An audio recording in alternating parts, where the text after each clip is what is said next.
Cinema പണ്ടെടുത്തിട്ട് ഭയങ്കരമായിട്ട് financially ലോക്കായി നിൽക്കുന്ന ഒരു സമയം ഉണ്ടായിരുന്നു.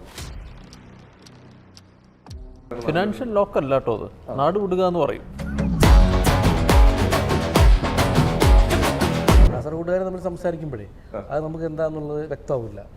പക്ഷേ കാസർഗോഡുകാർ ചിലപ്പോൾ നമ്മളോട് സംസാരിക്കുമ്പോൾ നമുക്ക് ക്ലിയർ ആവും. അവർ കുറച്ചുകൂടെ ഇതായിട്ടാണ് സംസാരിക്കും. ടോണിയേട്ടൻ പിടിച്ചേക്കുന്ന ഒരു സാധനം എല്ലാവർക്കും ഒരേപോലെ മനസ്സിലാവുന്ന ഒരു അതെ അതെ, നമ്മളെല്ലാവരും അങ്ങനെ തന്നെ. അതായത് തീരെ മനസ്സിലാവാത്തൊരു ലൈൻ പിടിച്ചിട്ടില്ല. നമുക്ക് ഓരോ സീനിന് മുമ്പായിട്ട് മൂപ്പര് ഏത് സ്ലാങ്ങിലാണത് പറയേണ്ടത്, എങ്ങനെയാണ് പറയേണ്ടതെന്നുള്ളത് മൂപ്പര് സൈഡിൽ ഒന്നൊന്ന് പറഞ്ഞു തരും. അങ്ങനെ ഡബിങ് ആകുമ്പോഴേക്കും എല്ലാം ശരിയായി.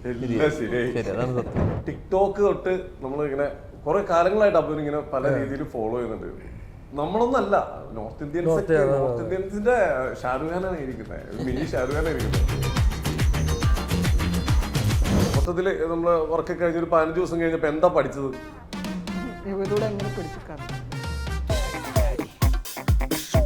പാസ്പോർട്ടായിട്ട് വരുന്നപ്പോ എവിടെയെങ്കിലും പിടിച്ചു നിർത്തിയോ? എന്താവശ്യത്തിന് നിർത്തിയാലും നമുക്കൊരു ടെൻഷൻ വരും, നമ്മൾ പകത്തു പോകും. അങ്ങനെ എന്തെങ്കിലും ഉണ്ടായിട്ടുണ്ടോ ലൈഫിൽ എവിടെയെങ്കിലും? ഒരു വെറൈറ്റി എന്തായാലും ഫീൽ ചെയ്യുന്നുണ്ട്. സിനിമയിൽ പോലും അങ്ങനെ എന്താ ഡെപ്തായിട്ട് ഇങ്ങനെ ഒരു കാസർഗോഡ് എംബസി എന്നുള്ള രീതിയിൽ വന്നിട്ടില്ല എനിക്ക് തോന്നുന്നു.